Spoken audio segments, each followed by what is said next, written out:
Hi, this is Brad Pilon for truthaboutprotein.com, and today we're just going to talk about high-protein diets and exactly what is a high-protein diet. Truthfully, in my book How Much Protein, I do advocate a high-protein diet. The amounts of protein that I suggest are in the realm of what most scientists would consider to be high protein.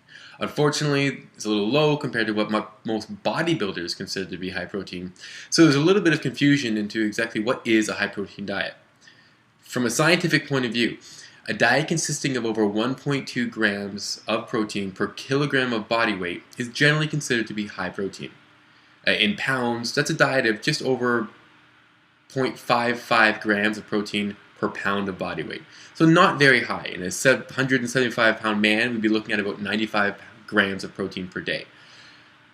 In research, that's high.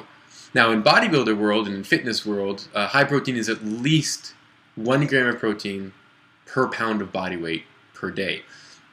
The issue is that, well, there's a number of issues. First and foremost is it doesn't make a lot of sense to compare your protein intake to your current body weight. I don't see any reason why a 300-pound obese couch potato should eat more protein than a 150-pound shredded male gymnast. Right? It doesn't correlate very well to your absolute body weight. If anything, it should be based on lean body mass. And since lean body mass is usually very well correlated to your height, we may be even looking at a grams of protein per height type of scenario. It would make more sense.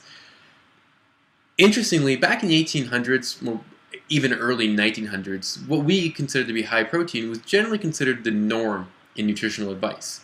If you were partaking in light to heavy activity, for a man, protein recommendations were between 112 and 150 grams per day.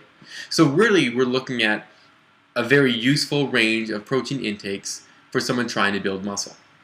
Now, back in the early 1900s, that wasn't why they recommended this much protein. They actually recommended this much protein because they thought that protein was also the only fuel source for a muscle. So they were trying to give the muscle the amount of protein it needed to rebuild and repair, as well as the amount of protein it needed for energy for its activities. Now we know that's not true and that your muscle can also burn carbohydrates and fat. But back in the early 1900s, that's what we thought. In about 1950, that's when we started getting our whole lower protein intake recommendations down in the round of 60 grams per day for the average male. And ever since then, we've kind of been battling an ongoing battle of exactly how much protein should we be eating. And it depended on whether or not we were trying to build muscle, whether or not we were trying to lose fat, if we were endurance athletes, if we were bodybuilders, or if we were neither. In general, the recommendations typically come down to roughly what I recommend and how much protein. And in general, we don't see a lot of benefit from going much higher than that. Now, it is a general range, and that range is for sort of average men of average height. So anybody over, let's say, 6'3" may need more protein because they have more lean body mass to need to provide the protein to. But as you can see, high protein as a definition varies from person to person. But if you consider the scientific view of over 1.2 grams per pound of body weight, generally, How Much Protein is a book that does advocate a slightly higher protein diet.